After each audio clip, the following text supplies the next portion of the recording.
Salut à tous. Aujourd'hui, on plonge dans un décryptage absolument fondamental pour tous les futurs formateurs, l'analyse de pratiques professionnelles. Concrètement, c'est notre guide stratégique, notre plan d'attaque pour maîtriser l'épreuve de certification du titre pro FPA, le fameux formateur professionnel d'adultes. L'idée ici, c'est de comprendre très exactement ce que le jury attend de nous pour transformer une expérience de terrain, parfois un peu brouillonne, en une démonstration clinique de professionnalisme. Allez, c'est parti. Et pour que les choses soient bien claires d'emblée, ce qu'on va voir aujourd'hui ne sort pas de nulle part. On s'appuie directement, point par point, sur le référentiel officiel de l'évaluation du ministère pour les formateurs d'adultes de niveau 5. Ce document, c'est lui qui fixe les règles du jeu et les critères d'évaluation. C'est en quelque sorte notre boussole incontournable pour réussir sans faire de hors-piste.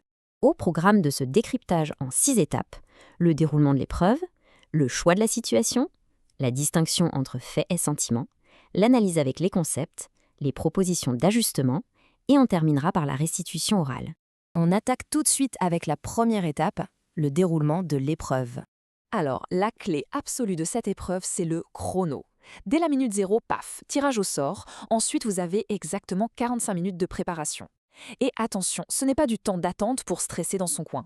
C'est une phase de construction super intense où on est totalement isolé du jury.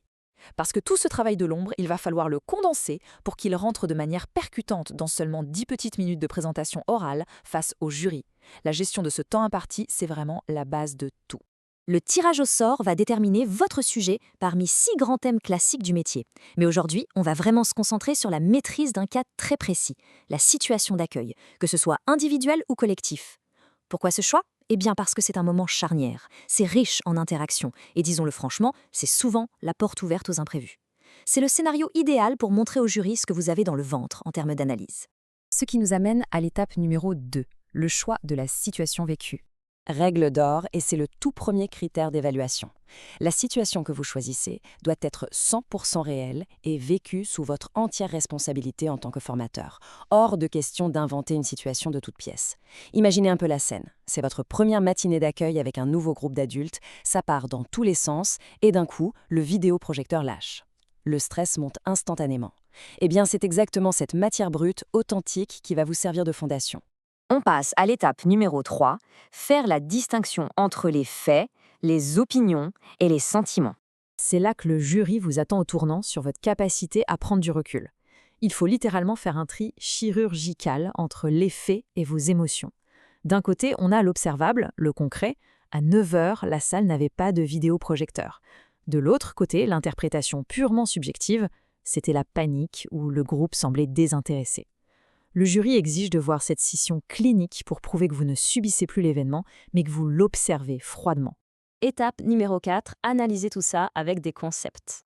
Ici, fini de raconter une simple anecdote, on rentre dans le dur de l'évaluation. On doit systématiquement identifier ce que la grille appelle les facteurs déterminants. Si on reprend notre matinée chaotique, qu'est-ce qui a vraiment fait dérailler la machine ?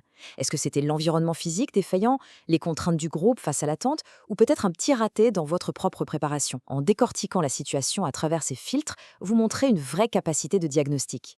Et attention, la grille officielle ne s'arrête pas au simple constat. Elle exige explicitement une démarche formalisée. Concrètement, pour un accueil qui dérape sans matériel, on ne dit pas juste « j'ai improvisé ». On va plutôt mobiliser des concepts pédagogiques forts, comme la dynamique des groupes de Kurt Lewin, ou les méthodologies liées à la posture d'accueil et au climat de confiance en andragogie. Nommer et appliquer ces cadres théoriques, c'est ce qui valide de manière incontestable votre expertise métier. Mécaniquement, voilà comment cette analyse s'articule pas à pas. Étape 1, on isole un fait et son facteur déterminant. Étape 2, on crée le pont vers le concept pédagogique adéquat. Et enfin, étape 3, on structure la réflexion de manière logique pour démontrer comment la théorie éclaire la pratique. C'est littéralement la recette magique pour transformer une galère en classe en une critique professionnelle de haut vol. Ce qui nous amène tout naturellement à l'étape 5, proposer des ajustements pertinents.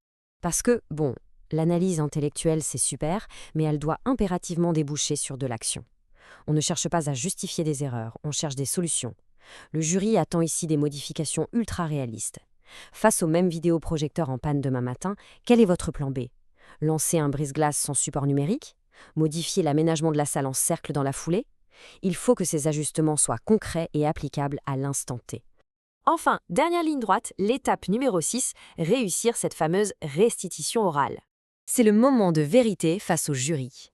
Pour résumer l'enjeu, ils attendent une démarche hyper structurée, appuyée sur des concepts solides. De votre côté, l'action décisive à mener pendant ces 10 minutes, c'est de conserver une distance professionnelle inébranlable. Il ne faut pas se laisser submerger par le récit, mais articuler très clairement vos solutions. La cohérence parfaite entre votre analyse théorique du début et vos propositions d'action à la fin, c'est la clé de la réussite.